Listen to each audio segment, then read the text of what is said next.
जय श्री कृष्णा। राधे राधे। आप सभी को कामिका एकादशी व्रत की हार्दिक शुभकामनाएं। आज अपने सुनेंगे कामिका एकादशी व्रत में सुनी जाने वाली संपूर्ण कथा। तो श्री हरि विष्णु के चरणों का ध्यान करते हुए अपने इष्ट देव और कुल देव का स्मरण करें। फिर आह्वान करें कि हे भगवान, मैंने आज एकादशी का व्रत रखा है, तो आप अपनी कृपा दृष्टि मुझ पर बनाए रखें। मुझे आशीर्वाद दे कि मेरा व्रत अच्छे से पूरा हो और मेरी मनोकामना पूर्ण हो। कथा शुरू करने से पहले कमेंट बॉक्स में श्री हरि विष्णु के अनंत स्वरूपों की जय हो जरूर लिखना। अगर आपने मीरा भक्ति चैनल को सब्सक्राइब नहीं किया है तो जरूर करना। भगवान भोले शंकर और श्री हरि विष्णु आपकी हर मनोकामना पूर्ण करें। बोलो लक्ष्मीपति नारायण की जय हो। धर्मराज युधिष्ठिर ने कहा कि हे प्रभु, मैंने आपसे आषाढ़ माह के शुक्ल पक्ष की देवशयनी एकादशी का सविस्तार वर्णन सुना है। अब आप मुझे सावन माह के कृष्ण पक्ष की एकादशी की कथा सुनाने की कृपा करें। इस एकादशी का नाम क्या है? इसकी विधि क्या है? इसमें किस देवता का पूजन किया जाता है? और इस एकादशी का व्रत करने से मनुष्य को किस फल की प्राप्ति होती है? तो धर्मराज युधिष्ठिर की बात सुनकर भगवान श्री कृष्ण कहने लगे कि हे राजन, मैं सावन मास की पवित्र एकादशी की कथा सुनाता हूँ, तुम ध्यान पूर्वक सुनना। एक बार इस एकादशी की पावन कथा को विषम पितामह ने लोकहित के लिए नारद जी से कहा था। नारद जी ने कहा कि हे पितामह, आज मेरे सावन के कृष्ण पक्ष की एकादशी की कथा सुनने की इच्छा है, अतः आप मुझे इस एकादशी की व्रत कथा विधान सहित सुनाइए, आपकी अति कृपया होगी। तो नारद जी की इच्छा जानकर विषम पितामह ने कहा कि हे नारद जी, आपने बहुत ही सुंदर प्रस्ताव किया है। अब आप बहुत ही ध्यानपूर्वक इसे सुनना। सावन माह के कृष्ण पक्ष की एकादशी का नाम कामिका एकादशी है। इस एकादशी की कथा सुनने मात्र से ही वाजपेय यज्ञ फलों की प्राप्ति होती है।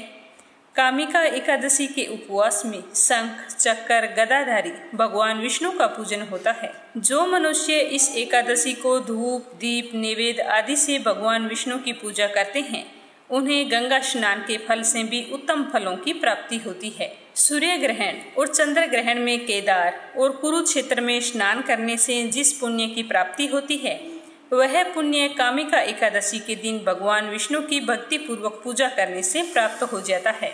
भगवान विष्णु की सावन माह में भक्ति पूर्वक पूजा करने का फल समुद्र और वन सहित पृथ्वी दान करने के फल से भी ज्यादा होता है। व्यतिपात में गंडकी नदी में स्नान करने से जो फल प्राप्त होता है, वह फल भगवान की पूजा करने से मिल जाता है। संसार में भगवान की पूजा का फल सबसे ज्यादा है, अतः भक्ति पूर्वक भगवान की पूजा ना बन सके तो सावन माह के कृष्ण पक्ष की कामिका एकादशी का उपवास करना चाहिए। आभूषणों से युक्त बछड़ा सहित गौ दान करने से जो फल प्राप्त होता है, वही फल कामिका एकादशी के उपवास से मिल जाता है। जो उत्तम द्विज सावन माह के कृष्ण पक्ष की कामिका एकादशी का उपवास करते हैं तथा भगवान श्री हरि विष्णु का पूजन करते हैं, उनसे सभी देव नाग किन्नर पितर आदि की पूजा हो जाती है। इसीलिए पाप से डरने वाले व्यक्तियों को पूरे विधि विधान के साथ इस एकादशी को उपवास करना चाहिए। संसार सागर में तथा पापों में फंसे हुए मनुष्य को इनसे मुक्ति के लिए कामिका एकादशी का व्रत करना चाहिए। कामिका एकादशी के उपवास करने से सभी तरह के पाप नष्ट हो जाते हैं। संसार में इससे अधिक पापों को नष्ट करने वाला कोई और उपाय नहीं है। हे नारद जी, स्वयं भगवान ने अपने मुख से कहा है कि मनुष्य को आध्यात्म विद्या से जो फल प्राप्त होता है, उससे अधिक फल कामिका एकादशी का व्रत करने मात्र से मिल जाता है। इस उपवास के करने से मनुष्य को ना यमराज के दर्शन होते हैं और ना ही नरक के कष्ट भोगने पड़ते हैं, वह तो स्वर्ग का अधिकारी बन जाता है। जो मनुष्य इस दिन तुलसी दल से भक्ति पूर्वक भगवान विष्णु का पूजन करते हैं, वे इस संसार सागर में रहते हुए भी इस प्रकार अलग रहते हैं, जिस प्रकार कमल पुष्प जल में रहता हुआ भी जल से अलग रहता है। तुलसी दल से भगवान श्री हरि का पूजन करने का फल 1 बार सोना और 4 बार चांदी के दान के बराबर होता है। भगवान विष्णु रतन मोती मणि आदि आभूषणों की अपेक्षा तुलसी दल से ज्यादा प्रसन्न होते हैं। जो मनुष्य प्रभु का तुलसी दल से पूजन करते हैं, उसके सभी पाप नष्ट हो जाते हैं। हे नारद जी, मैं भगवान की अति प्रिय श्री तुलसी जी को प्रणाम करता हूँ। तुलसी जी के दर्शन मात्र से ही मनुष्य के सभी पाप नष्ट हो जाते हैं और शरीर के स्पर्श मात्र से मनुष्य पवित्र हो जाता है। जो मनुष्य सावन के महीने में तुलसी जी को जल से स्नान कराता है, उस मनुष्य की सभी यातनाएं नष्ट हो जाती है। जो मनुष्य तुलसी को भक्ति पूर्वक भगवान श्री हरि के चरणों में अर्पित करता है, उसे मुक्ति मिल जाती है। इस कामिका एकादशी की रात्रि को जो मनुष्य जागरण करते हैं और दीप दान करते हैं, उनके पुण्यों को लिखने में स्वयं चित्रगुप्त भी असमर्थ हैं। एकादशी के दिन जो मनुष्य भगवान के सामने दीपक जलाते हैं, उनके पितर स्वर्ग लोक में अमृत का पान करते हैं। भगवान के सामने जो मनुष्य घी या तिल के तेल का दीपक जलाते हैं, उनको सूर्य लोक में भी सहस्त्र दीपों का प्रकाश मिलता है। तो अब अपने सुनते हैं कामिका एकादशी व्रत कथा। धार्मिक ग्रंथों के अनुसार कालांतर में किसी गांव में एक बेहद बलशाली क्षत्रिय रहता था। उसे अपने बल पर बहुत ही अहंकार था। हालांकि वह धर्मपरायण भी था। नित्य प्रतिदिन जगत के पालनहार भगवान श्री हरि विष्णु की पूजा अर्चना किया करता था। एक दिन वह किसी विशेष कार्य हेतु कहीं जा रहा था, तो रास्ते में उसे एक ब्राह्मण मिल गया। बातों बातों में दोनों की भिड़ंत हो गई, तो उस समय वह गुस्से में आ गया। ब्राह्मण व्यक्ति उसे कुछ समझाता, उससे पूर्व ही वह ब्राह्मण से हाथापाई करने लगा। तो वह ब्राह्मण बहुत ही दुर्बल था, उसकी हाथापाई को सहन नहीं कर पाया और इसके चलते तत्काल उसकी मृत्यु हो गई। तो उसकी मृत्यु होते ही बलशाली क्षत्रिय शक्ति में आ गया और प्रायश्चित करने लगा कि मुझसे बहुत बड़ी गलती हो गई है। मैंने अपने बल के दम पर एक निर्बल ब्राह्मण की हत्या कर दी। आवेग में आकर ब्राह्मण व्यक्ति की हत्या करने से वह बहुत ही दुखी था और मन ही मन सोच रहा था कि मुझ पर यह तो ब्रह्म हत्या का आरोप लग गया, अब मैं क्या करूं। फिर उसने सोचा कि इसका 12वां मैं करूंगा और बाद में 12 दिन बाद में पंडितों को भोजन करवाकर इसकी मोक्ष की कामना करूंगा। पर इससे पहले यह सूचना पूरे गांव में आग की तरह फैल गई कि उसने एक निर्बल ब्राह्मण को मार दिया है। तो जब क्षत्रिय को इस बात का पता चला, तो उसने गांव वालों से माफी मांगी और साथ ही कहा कि मैं उस ब्राह्मण का अंतिम संस्कार विधि विधान से करके इसका 12वां करूंगा। तो सारे पंडितों ने उसकी अंतिम क्रिया में शामिल होने से इनकार कर दिया। उस समय क्षत्रिय ने क्षमा याचना करके फल जानना चाहा, तो उन्होंने कहा कि तुम पर तो ब्रह्म हत्या का दोष लग गया है, इसका प्रायश्चित तो कभी नहीं हो सकता, हम आपके घर भोजन ग्रहण नहीं करेंगे। तो यह सुनकर क्षत्रिय कहने लगा कि आप मेरे घर भोजन नहीं करेंगे तो इस ब्राह्मण को मुक्ति कैसे मिलेगी। तो उसने दुखी होकर घर छोड़ दिया और जंगल में चला गया। वहां जाकर श्री हरि विष्णु की तपस्या करने लगा। कंद मूल फल फूल खाकर ही अपना जीवन यापन करता। ऐसा करते करते एक दिन उसकी मुलाकात एक मुनि से हो गई। तो उसने मुनि को प्रणाम किया। तो मुनि ने उसे आशीर्वाद देते हुए पूछा कि बेटा, तुम इस निर्जन वन में क्या कर रही हो। तो उस क्षत्रिय ने हाथ जोड़कर कहा कि हे मुनिवर, कुछ समय पहले मेरे हाथों से एक ब्राह्मण की हत्या हो गई और मैं उसका प्रायश्चित करना चाहता हूँ। अभी तक मैंने उसका 12वां नहीं किया, तो उसको मोक्ष कैसे मिलेगी। और मेरे गांव के ब्राह्मण मुझे माफ करने के लिए कतई तैयार नहीं हैं। कहते हैं कि तुझ पर ब्रह्म हत्या का दोष है, तो मैं इस दोष से कैसे मुक्ति पाऊं। अगर आप इसका कोई उपाय जानते हो तो मेरा मार्गदर्शन करें। तो उस मुनि ने कहा कि पाप से बड़ा प्रायश्चित है। तुम्हारी आंखों में प्रायश्चित के आंसू देखकर मुझे बड़ा ही हर्ष हो रहा है, क्योंकि तुम इस पाप से मुक्ति पाने योग्य हो। इसीलिए मैं तुम्हें एक उपाय बतलाता हूँ। तुम सावन मास के कृष्ण पक्ष की एकादशी को जगत के पालनहार भगवान श्री हरि विष्णु की पूजा पूरे श्रद्धा भाव से करो और पूरे नियमों का पालन करते हुए उस एकादशी का व्रत करो। पूरे दिन एकादशी को व्रत रखकर शाम का समय भजन कीर्तन में गुजारो और दूसरे दिन द्वादशी को ब्राह्मणों को भोजन करवाकर यथासंभव दान दक्षिणा देकर फिर अपने व्रत का पालन करना और भगवान से विनती करना कि मुझे इस पाप से मुक्त करो। तो व्रत के बारे में जानकर वह क्षत्रिय बड़ा ही खुश हुआ और सारे विधि विधान सुनकर जैसा मुनि ने कहा था उसके अनुसार सावन मास की कामिका एकादशी तिथि को पूरे विधि विधान से भगवान विष्णु की पूजा अर्चना करके व्रत रखा और ब्राह्मणों को भोजन करवाकर दान दक्षिणा दी तो उसी रात उसके सपने में भगवान विष्णु आकर बोले कि मैं तुम्हारी भक्ति से बहुत ही प्रसन्न हूँ। आज के दिन विधि विधान से तूने मेरी पूजा की है और व्रत रखा है, तो इस व्रत के पुण्य प्रताप से मैं तुम्हें ब्रह्म हत्या के दोष से मुक्त करता हूँ। कहा जाता है कि यही एकादशी आगे चलकर कामिका एकादशी के नाम से जानी जाने लगी। अगली कहानी ग्यारस माता की। ग्यारस माता की जय हो। एक समय की बात है, एक बूढ़ी अम्मा रहती थी। उसके घर में उसके बेटे, बहू, पोते और पोतियां, किसी चीज की कोई कमी नहीं थी। फिर भी वो एक बार एकादशी का व्रत रखने के लिए जिद करने लगी। घर वालों ने उसे खूब समझाया कि अम्मा, अब आपकी उम्र हो चली है, आप एकादशी जैसा कठिन व्रत मत कीजिए, अब आपको क्या जरूरत है व्रत करने की। तो वो बूढ़ी माई बोली, नहीं, मैं तो एकादशी का व्रत जरूर करूंगी।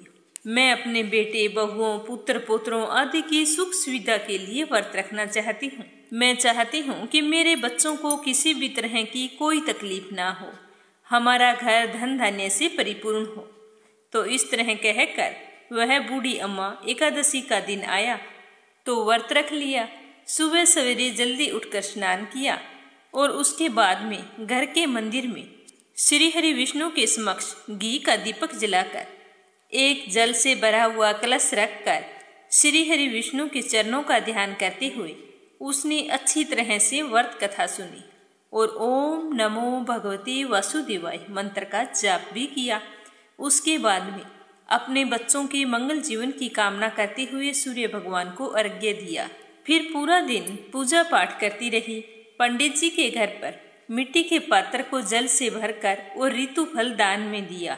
उन दिनों बहुत ही ज्यादा गर्मी थी। गर्मी के कारण बूढ़ी अम्मा को बहुत ही बेचैनी हो रही थी। तो बूढ़ी अम्मा सोच रही थी कि क्या पता मैं इस व्रत को रख भी पाऊंगी या नहीं, लेकिन आज का ये व्रत तो मैं बीच में नहीं छोड़ने वाली।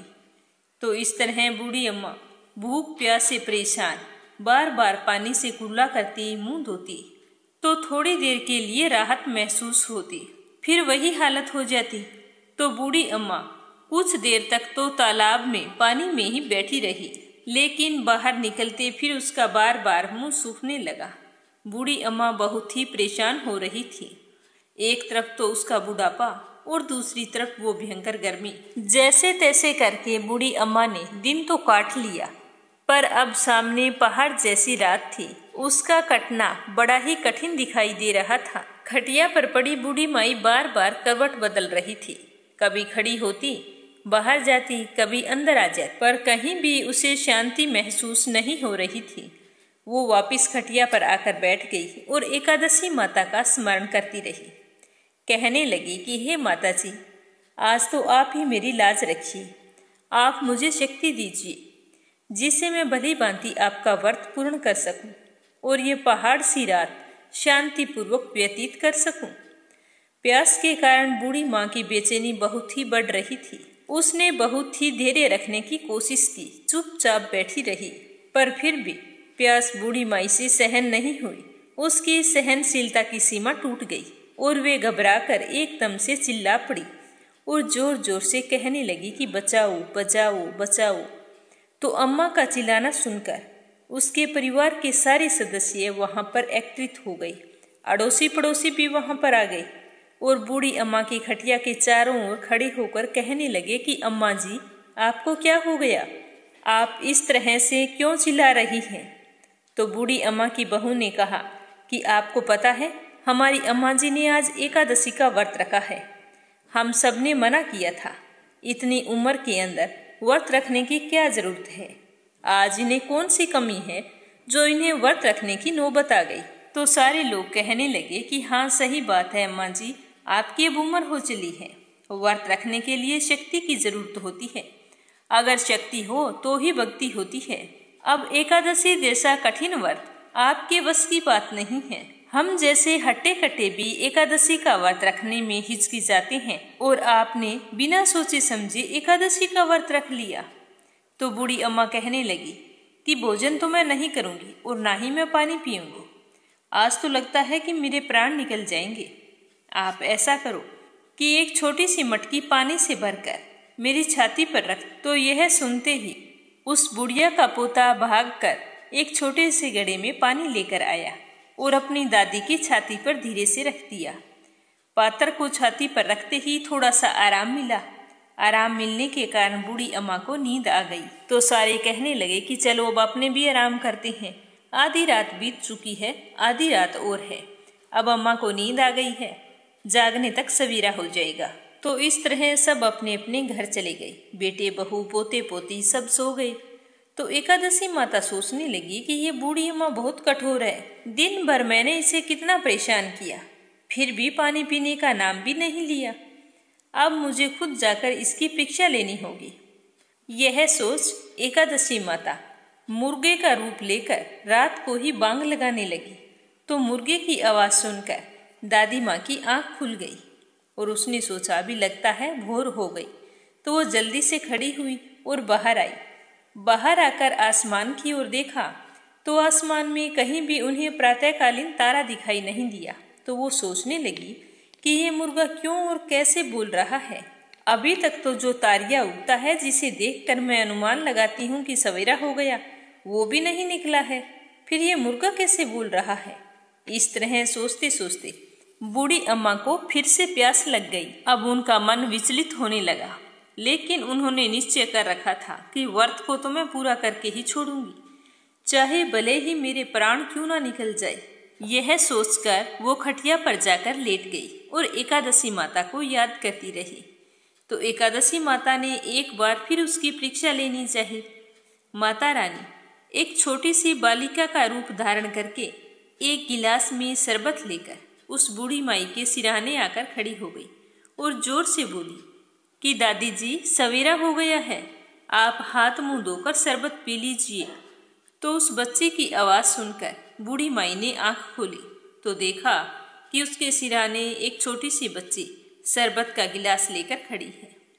तो इतना अच्छा शरबत देखकर बूढ़ी अम्मा का मन ललचाने लगा, लेकिन तभी उन्हें अचानक से याद आया कि आज तो मेरा एकादशी का व्रत है, मैं इस तरह से शरबत नहीं पी सकती। यह सोचकर उन्होंने फिर से अपनी आंखें बंद कर ली। तो थोड़ी ही देर में उन्हें ऐसे लगने लगा कि जैसे उन्हें किसी ने कुएं में पटक दिया है। वे बड़ी देर तक उस कुएं में हाथ पांव चला रही है और मुंह को जोर से भींचकर बंद कर रखा था, कहीं पानी की बूंद मुंह में ना चली जाए। इस तरह वे अपनी दृढ़ता पूर्वक व्रत का पालन करती रही। थोड़ी देर बाद में अचानक से अम्मा को लगता है कि जैसे सामने आग जल गई है, जिससे भारी गर्मी हो गई है। प्यास के कारण प्राण निकल रहे हैं, लेकिन बूढ़ी अम्मा ने फिर भी पानी नहीं पिया, वो चुपचाप बैठी रही। थोड़ी ही देर में बूढ़ी अम्मा ने देखा कि बाहर प्रकाश दिखाई दे रहा है, ऐसा लग रहा है जैसे सवेरा हो गया। अम्मा ने फिर से बाहर निकलकर देखा तो अम्मा को समझ में आ गया कि सवेरा होने में अभी तक 3 घंटे बाकी है। यह जानकर वो शांतिपूर्वक इधर उधर घूमने लगी। तरह तरह से परीक्षा लेकर एकादशी माता को भी पता चल चुका था कि ये बूढ़ी अम्मा किसी भी प्रकार से अपने व्रत को नहीं तोड़ेगी। तो ग्यास माता ने प्रसन्न होकर बूढ़ी अम्मा को आशीर्वाद दिया, जिसकी वजह से अम्मा के बचे हुए 2 घंटे बड़े ही सरलतापूर्वक पूरे हो गए। फिर सवेरा हो गया। सवेरा होते ही बूढ़ी अम्मा ने स्नान किया और भगवान विष्णु जी का पूजा पाठ किया और एकादशी माता की व्रत कथा सुनी। कथा सुनने के बाद में ब्राह्मणों को दक्षिणा देकर भोजन कराया और उसके बाद में श्री हरि विष्णु और एकादशी माता से व्रत में हुई भूल चूक के लिए माफी मांगी।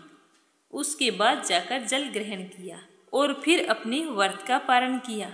तो अम्मा को एकादशी माता के उस श्रेष्ठ व्रत का इतना पुण्य फल प्राप्त हुआ कि बूढ़ी अम्मा की आयु में वृद्धि हो गई और उसका घर परिवार हरा भरा हो गया।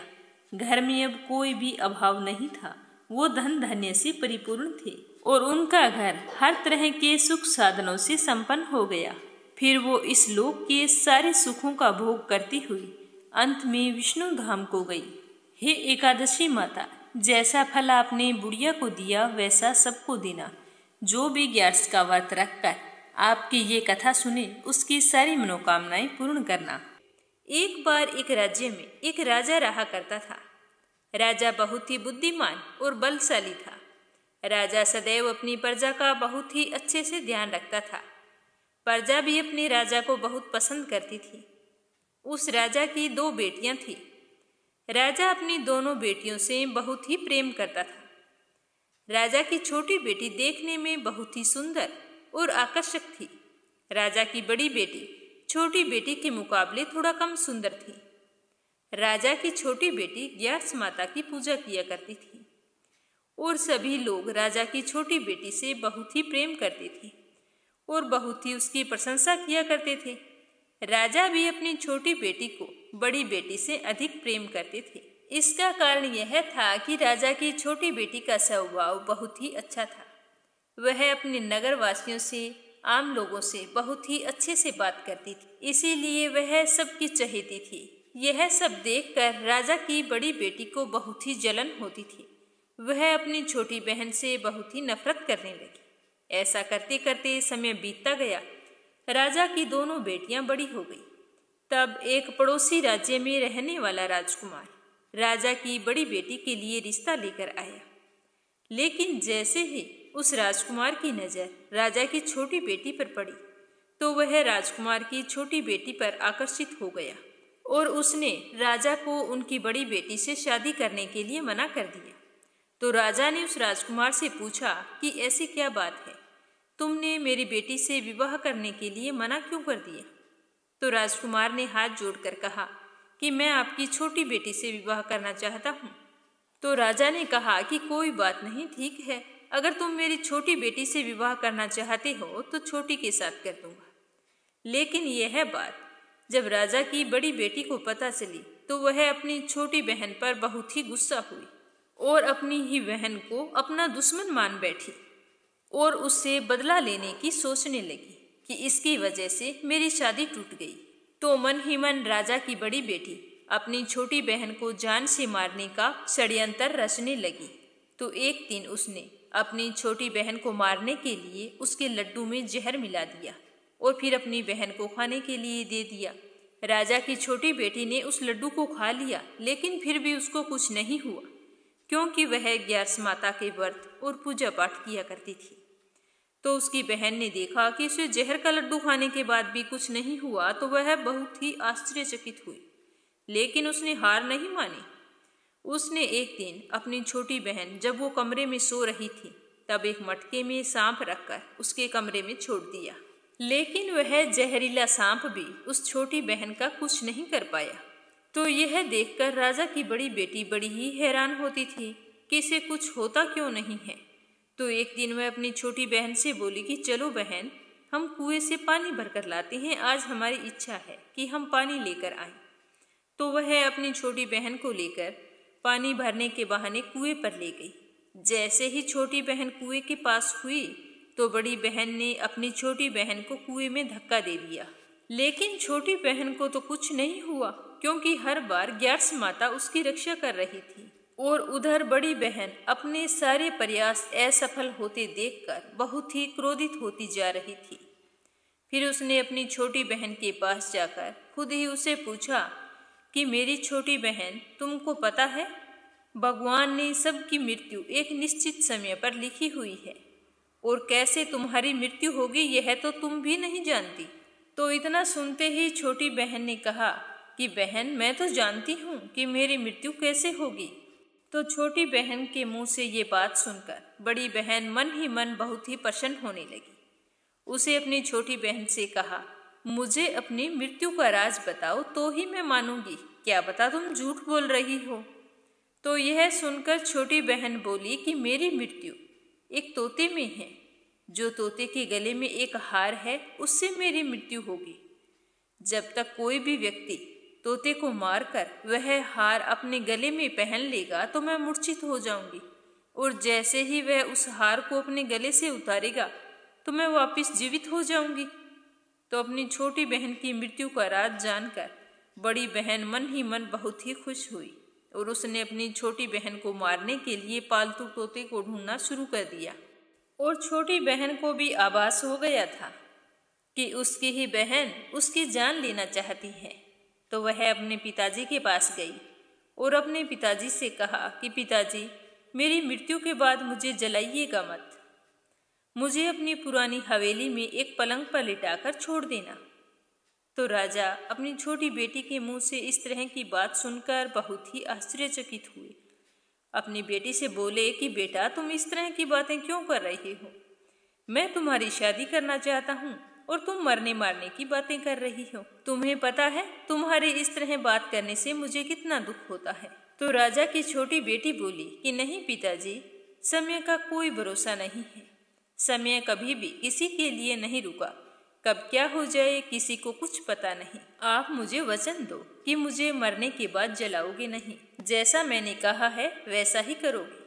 तो उसके पिताजी ने कहा कि ठीक है बेटा, पर तुम्हारे ऐसा कहने से मुझे बहुत ही दुख होता है। तुम ऐसी बातें ना जाने क्यों कर रही हो। 2-3 दिन में तुम्हारा विवाह होने वाला है। लेकिन छोटी बेटी ने तो अपने पिताजी को ऐसा करने पर मजबूर कर दिया और उनसे वचन ले लिया। 2 दिन बीते कि शादी का दिन आ गया। जिस दिन राजकुमार बारात लेकर राजा के द्वार पर पहुंचा और राजकुमार और राजा की छोटी बेटी का विवाह होना शुरू हुआ, वैसे ही राजा की छोटी बेटी राजकुमार के साथ फेरे लेना शुरू करती है। तो उसी समय उसकी बड़ी बहन अपनी छोटी बहन के कमरे में जाकर उसके तोते को पकड़ लेती है और उसे जान से मार देती है। और जो तोते के गले में जो हार था उसको अपने गले में धारण कर लेती है। जैसे ही राजा की बड़ी बेटी उस हार को अपने गले में धारण करती है, तो राजा की छोटी बेटी 3.5 फेरे लेते ही बेहोश होकर जमीन पर गिर जाती है। तो यह देखते ही राजा को बड़ा ही धक्का लगा। राजा ने बड़े बड़े दर्द हकीमों को बुलाया और अपनी छोटी बेटी का इलाज करने के लिए कहा। राजा की बात सुनकर वेद ने छोटी बेटी को जब चेक किया तो राजा को बताया कि आपकी छोटी बेटी ना तो जीवित है और ना ही मरी हुई है। राजन, मैं तो ऐसी दशा पहली बार देख रहा हूँ।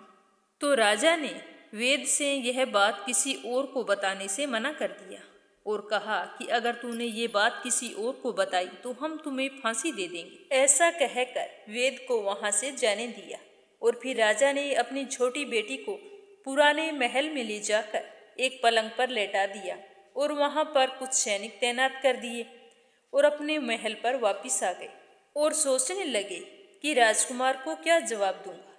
इतने में राजा की बड़ी बेटी अपने पिताजी के पास आई और कहने लगी कि पिताजी, अगर शादी यह संपन्न नहीं हुई तो आपकी इज्जत का क्या होगा? लोग क्या कहेंगे? अगर आप कहें तो मैं आपकी इज्जत बचाने के लिए राजकुमार से शादी करने के लिए तैयार हूँ। राजा को अपनी बड़ी बेटी की बात सही लगी और उन्होंने उसका फैसला मान लिया और फिर अपनी बड़ी बेटी को छोटी बेटी के कपड़े पहनाकर मंडप पर भेज दिया। लेकिन राजकुमार को इस बात का पता चल गया था कि यह राजा की छोटी बेटी नहीं है बल्कि राजा की बड़ी बेटी है। लेकिन राजकुमार सोचने लगा कि अगर शादी के लिए मना कर दिया तो सारे लोगों में बदनामी होगी। यह सोचकर राजकुमार ने राजा की बड़ी बेटी से बचे हुए 3.5 फेरे लेकर विवाह को संपन्न करवा दिया और बड़े ही दुखी मन से राजकुमार राजा की बड़ी बेटी को अपने राजमहल में ले गया। अब राजकुमार तो बड़ा ही उदास रहता था। वह ना तो बड़ी बेटी से बात करता था और ना ही उसको पसंद करता था और मन ही मन सोचता रहता कि ना जाने ऐसी क्या बात हो गई जो राजा ने अपनी छोटी बेटी को कहीं पर छुपा दिया और बड़ी बेटी से मेरा विवाह करवा दिया। अब तो राजकुमार ने यह मन ही मन फैसला कर लिया कि जब तक मैं राजा की छोटी बेटी को नहीं ढूंढ लूंगा और नहीं जान लूंगा कि क्या बात हुई, तब तक मैं चैन से नहीं बैठूंगा। तो इस तरह सोचते हुए एक दिन राजकुमार अपने घोड़े पर सवार होकर राजा के पुराने महल के पास पहुंच गया। जहां पर उसने कुछ सैनिकों को देखा तो महल के पास पहुंचकर राजकुमार ने जब महल को ध्यान से देखा तो वह समझ गया कि यह तो हमारे ससुर जी का महल है। और राजा के सैनिकों के पास जाकर राजकुमार ने पूछा कि तुम लोग यहाँ पर क्या कर रहे हो और इस महल के अंदर उस पलंग पर सामने कौन लेटा है? तो यह सुनकर सैनिकों ने बताया कि यहाँ पर राजा की छोटी बेटी लेटी है। यह सुनकर राजकुमार बहुत ही खुश हुआ और तुरंत राजा की छोटी बेटी के पास पहुंच गया। लेकिन वहां पर जाकर देखा तो उसको तो कोई होश नहीं था वह तो बिल्कुल शांत चित्त से लेटी थी, तो वह उसकी सेवा करने लगा। जैसे ही रात हुई तो राजा की छोटी बेटी उठकर खड़ी हो गई। तो यह देख राजकुमार बहुत खुश हुआ और उसने उससे पूछा कि तुम यहाँ पर क्या कर रही हो? मेरे साथ 3.5 फेरे लेने के बाद तुम कहाँ चली गई थी?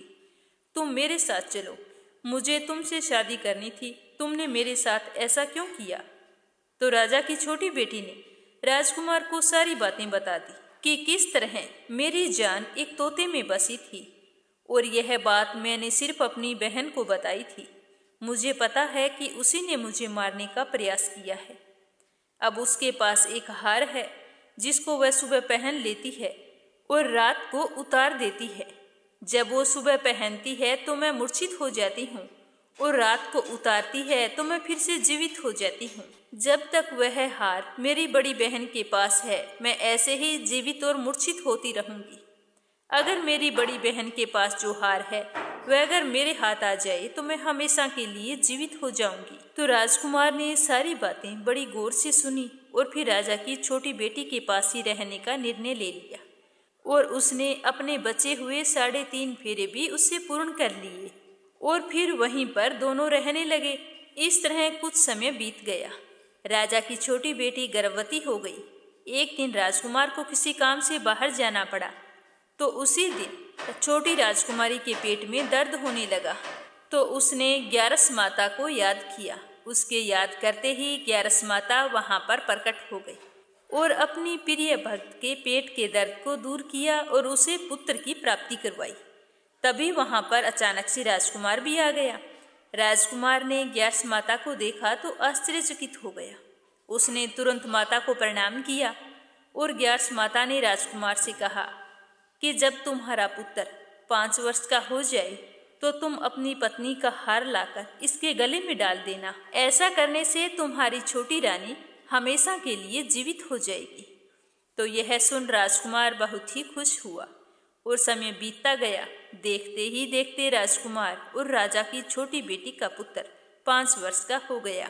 राजा की बड़ी बेटी को हमेशा ये संदेह रहता था कि राजकुमार ना जाने रात को कहाँ चला जाता है, तो वह इस बात का पता कर रही थी। एक दिन राजकुमार को कोई काम हो जाता है तो वह अपने बेटे से कहता है कि बेटा, मैं कोई काम के लिए बाहर जा रहा हूँ, तुम अपनी माता का ध्यान रखना। ऐसा कहकर वहां से चला जाता है। तो राजकुमार को राजा के महल से निकलता हुआ देखकर बड़ी बहन के सैनिक देख लेते हैं और बड़ी बहन को जाकर सारी बातें बता देते हैं। जिसके बाद राजा की बड़ी बेटी अपनी छोटी बहन के पुत्र को वहां से उठवा लेती है और उसको जान से मरवा देती है। छोटी बेटी के पुत्र के 2 टुकड़े करवा के एक टुकड़ा चक्की के पास छुपा देती है और दूसरा टुकड़ा अपने पलंग के नीचे रख लेती है। तो जब इस बात का पता ग्यारस माता को लगता है तो ग्यारस माता भिखारी का रूप धारण करके वहां पर आती है। एक भिखारी का रूप धारण किए बड़ी बेटी के द्वार पर जाकर भिक्षा मांगती है। तो राजा की बड़ी बेटी अपने नौकरों से कहती है कि जाकर भिक्षा दे दो। लेकिन जैसे ही नौकर ग्यारस माता को भिक्षा देने के लिए आते हैं तो माता कहती है कि मैं तुमसे भिक्षा नहीं लूंगी, मैं तो तुम्हारी महारानी से ही भिक्षा लूंगी। तो यह सुनकर राजा की बड़ी बेटी स्वयं भिक्षा देने के लिए माता के पास आती है। तब माता एक बिल्ली का रूप धारण करके उसके कमरे में चली जाती है और वहां पर जाकर छोटी बेटी के पुत्र के जो टुकड़े होते हैं उनको आपस में जोड़कर जीवित कर देती है और वहां से ले जाती है और ले जाकर राजकुमार को सौंप देती है और सारी बात उसे बताती है। तो राजकुमार ग्यारस माता का धन्यवाद करते हुए अपने बेटे को लेकर राजा की बड़ी बेटी के पास लेकर जाता है और कहता है कि तुम इसका अच्छे से ध्यान रखना। अगर तुम इस बच्चे का अच्छे से ध्यान रखोगे तो ही मैं तुमसे बात करूंगा। तो उसने कहा कि ठीक है। तो अब वह राजकुमार और उसका बेटा और राजा की बड़ी बेटी एक साथ वहीं पर रहने लगे। ऐसा करते करते कई दिन बीत गए। एक दिन राजकुमार अपने बेटे से कहता है कि बेटा, तुम जाओ और अपनी बड़ी माँ के गले में जो हार है उसे तुम मांग कर लाओ। तो वह लड़का अपने पिता की बात सुनकर अपनी बड़ी माँ के पास जाकर कहता है कि माँ, तुम्हारे गले में जो हार है वो मुझे चाहिए। तो यह सुनकर उसकी बड़ी माँ पहले तो बहुत ही क्रोधित होती है, पर उसको याद आता है कि राजकुमार ने कहा था कि अगर मैं इस बच्चे का अच्छे से ध्यान रखूंगी तो ही वो मुझसे बात करेगा। यह सोचकर वह अपने गले में से हार निकालकर उस बच्चे को दे देती है और वह बालक तुरंत उस हार को ले जाकर अपने पिताजी को दे देता है। तो यह देखकर राजकुमार बहुत ही खुश होता है और अपने बेटे को लेकर वहां से जाने लगता है और अपनी पत्नी से कहता है कि अभी तो मैं कोई काम के लिए बाहर जा रहा हूँ, शाम को तुम मेरे लिए खाना बनाकर रखना, आज शाम को मैं तुम्हारे साथ ही आकर खाना खाऊंगा। यह कहकर वह अपने बेटे को लेकर वहां से चला जाता है और वहां से सीधा राजा के पास जाता है। राजा को जाकर सारी बात बता देता है। राजा अपनी बड़ी बेटी की यह करतूत सुनकर बहुत ही क्रोधित होते हैं और अपनी ही परवरिश को दोष देने लगते हैं। और राजा के यह भी समझ में आ गया कि क्यों उनकी छोटी बेटी ने कहा था कि अगर मेरी मौत हो जाती है तो मुझे जलाना मत, क्योंकि उनकी बेटी को पहले से पता था कि उसी की बहन उसको मारना चाहती है। तो राजा ने तुरंत राजकुमार को अपनी छोटी बेटी के साथ रहने का आदेश दिया और अपनी बड़ी बेटी को देश निकाला दे दिया।